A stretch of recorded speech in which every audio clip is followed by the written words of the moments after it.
Good morning, traders. It's Wednesday, July 17th. Taking a look at the charts. If we look at the daily chart of the SP 500, you can see here we got a pretty good pullback this morning. We're going to have a sharp gap lower.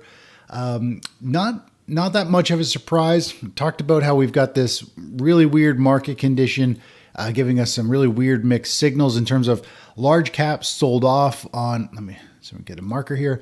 We had a big sell-off in large caps, yet we had FOMO buying, tons of volume piling into small caps and mid cap and micro cap stocks.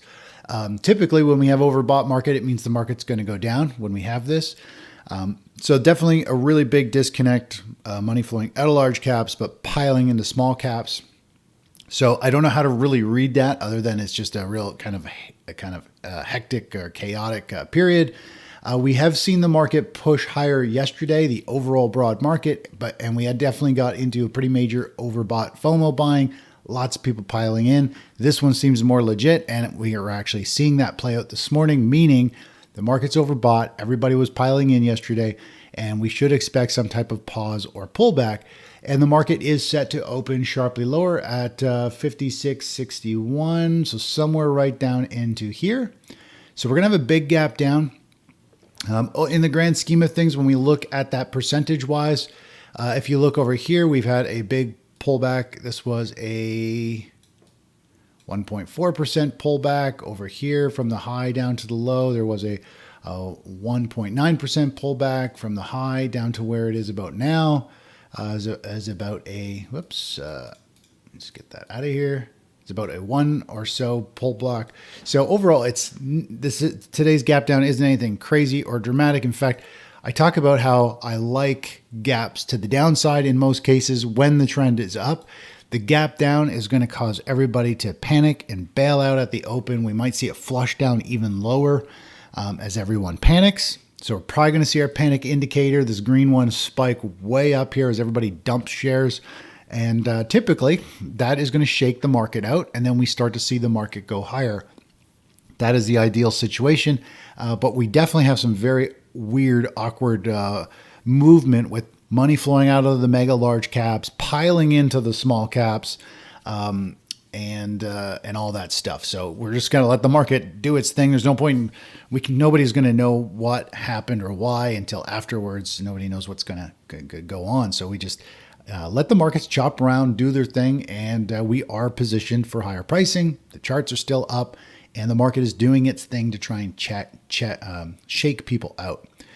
If we take a look at the NASDAQ futures, they're down. So the SP 500 is down 1%. NASDAQ is down 1.5%. Talked about, I think, this yesterday morning, that these are inside bars here. Inside this big red bar is seen as a bearish pattern and is going to resolve, is now down testing around the 20-day moving average, which should act as hopefully a support level. But I think we could see more selling today and see some a washout low maybe later this morning. We see it open lower, tons of people bail out of their positions, and then hopefully we see a recovery and it'll be a reversal. We'll see how that unfolds. You can see on the bottom chart here, the 10-minute chart, it's just been a slow bleed of selling. And it's starting to pick up speed with elevated volume. So that's telling us fear is picking up. People are starting to get more fearful. So there's a lot of volume in pre-market here. And that can be seen as a bullish sign. As we know, gaps get filled. So if the market is going to gap way lower, generally it needs to rally back and fill that gap. So it's going to gap down, spook people out, they bail out, and then the market rallies and takes off without them. So that is our ideal situation. Today, we are seeing money flow out of stocks. It's moving out of bonds as well. Bonds pulling back a little bit. We're seeing the dollar trade lower this morning, 0.5%. So pretty big.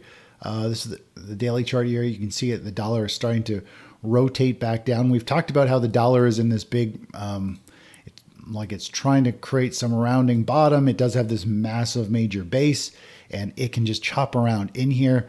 And we'll see where that unfolds. Eventually, I am bullish on the dollar, but again, it is just in a big base trying to figure out what it is going to do here. We are seeing gold move up a little bit, and this is why I like gold, is because it's seen more as a defensive safe haven play. Silver's down. Everything's kind of down this morning, but gold is moving up as that defensive play, and that's why I like it. Let's take a look at gold miners. Haven't seen those yet. Gold miners they're actually holding up considering all the selling in the stock market. They're relatively flat for the session, which is good to see. If we take a look over at energy, we have oil up 1%. It did have a good bout of selling there yesterday. It's kind of rebounding, negating a good chunk of that. It did dip into this lime green, which is a short-term oversold territory. And so today is going to pop up. It's trading at 81.50, back up to this 20-day moving average. Gets oversold, bargain hunters step in, gets oversold, bargain hunters step in. Overall, though, I'm not a huge fan of the oil chart. In general, when we look at it, it's doing much like the dollar index is in this big basing formation or this big bear flag, whichever way it breaks out of here.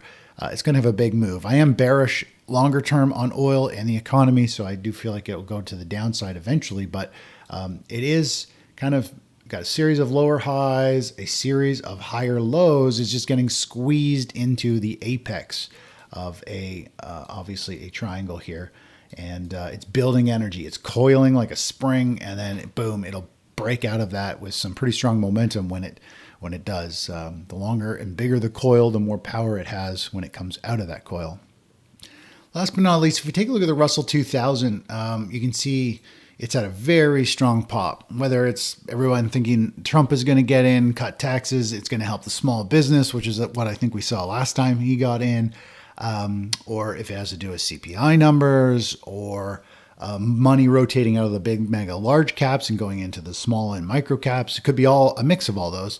But overall, when we look at the big picture here, the small cap space, I am a little, I'm bearish on the market longer term, but overall we had the market top out here in 2021, March is when the majority of small caps and the market topped out.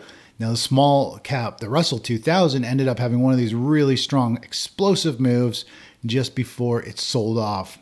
And I feel like we're kind of in something similar here. It's been consolidating at the upper end of this range, trying to break out of this base.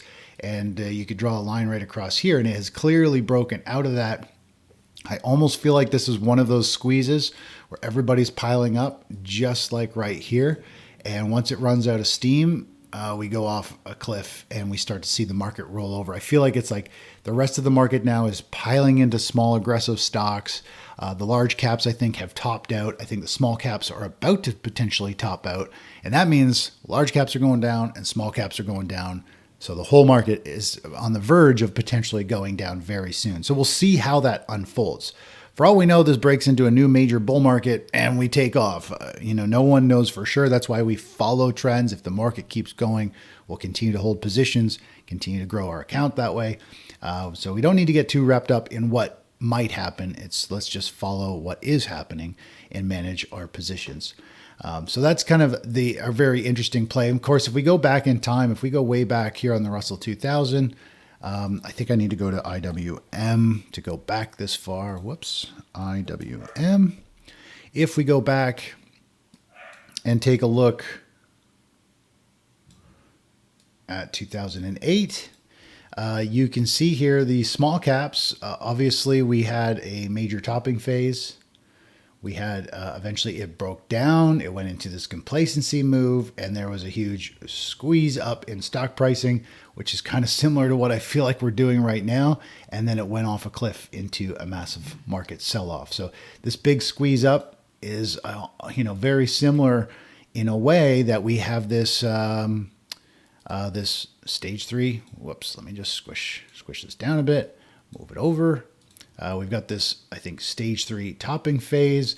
We had the breakdown. We've got the complacency move. We got the squeeze up, and then, of course, it could unwind. And I do think eventually we're going to see this market break the 2020 lows, and that is going to, there's going to be a lot of levels through here. If this starts to unfold, we're going to have the 2020 lows broken. If we break this low over here, it's going to create another wave. We've got another little low over here.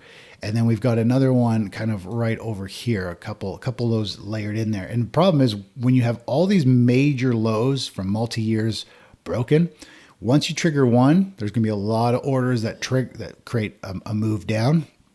When they're close together, one triggers enough selling to trigger the next wave of selling, to trigger the next wave of selling that triggers the next wave. So you can get these big flush out drops in the market. Now this is miles away. That's the same for all of these levels. All of these little lows here, as we start to break them, they can pick up speed. And so if the market starts to break down through here, it'll really pick up speed and can quickly get back down to the lower end of this range. But anyway, that's it for now. We'll talk to you soon. Bye-bye.